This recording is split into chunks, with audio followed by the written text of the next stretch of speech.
to our identity. We African. That's a reflection. That's right. We share the same racial, cultural, social, and economic conditions because of what? Our African origin. Now, this whole idea of white supremacy and so forth needs to be defined real quick.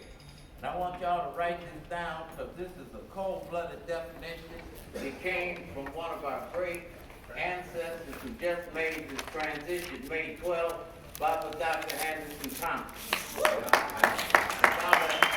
Anderson said that white supremacy is the direct and overall physical and psychological subordination and subjection of one group over another for the purpose of maximum political and economic exploitation, which is based on the beliefs supportable by religious doctrine or scientific data, that either because of heredity, genes, family, and culture, social environment, the dominant race is in power is superior to the dominated and powerless race. Get it straight. White supremacy. Yeah. Right on, Dr. Thomas. Pan-Africanism unites us whether we want to be united or not. Y'all got it? Yeah. There's some people in this country who are hooked on to this movement who are very confused about Pan-Africanism. Make it plain. And in addition to that, the transatlantic slave trade, slavery and colonialism are crime, is a crime, and was a crime. It is a crime against humanity. Yes, sir. That's right.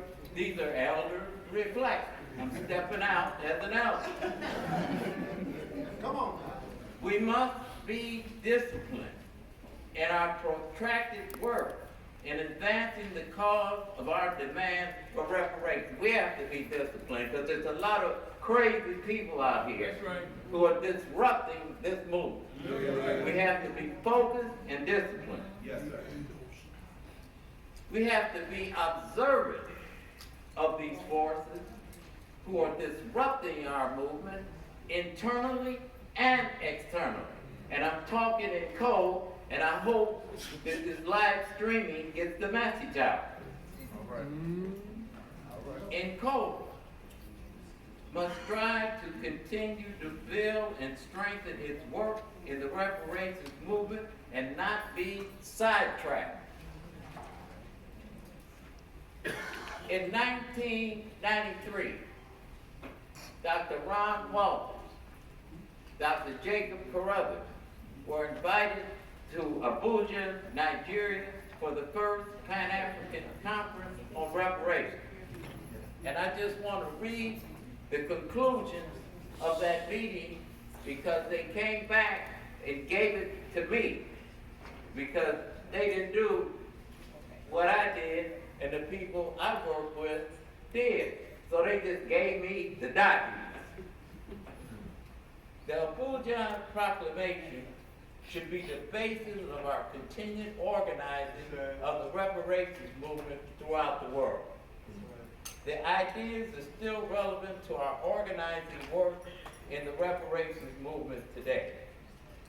The following are some of the key points presented in the Abuja Proclamation on April 17th and 29th, 1993. And this is what it says. Recalling the OAU's establishment of a machinery in the group of eminent persons for appraising the reparations in relation to the damages done to Africa and its diaspora by enslavement, colonization, neo-colonialism. Convinced that the issue of reparations is an important question requiring the united action of Africa and its diaspora and worthy of the active support of the rest of the international community. Fully persuaded that the damages sustained by African people is not a thing of the past, but it is painfully manifest in the damaged lives of contemporary Africans from Harlem to Harare, in the damaged economies of the black world from Guinea to Guyana, from Somalia to Suriname, cognizant of the fact that compensation for injustice need not necessarily be paid in capital transfer, but should include service to victims or other forms of restitution and readjustment of the relationship in both parties. Convinced that the claim for reparations is well grounded in international law. No matter who gets on the bandwagon of the growing reparations movement, we must always remember what Dr. John Henry Clark taught us, that powerful people never teach powerless people how to take power away from them. So in conclusion, y'all with that? Y'all following that? Y'all agree with this or what?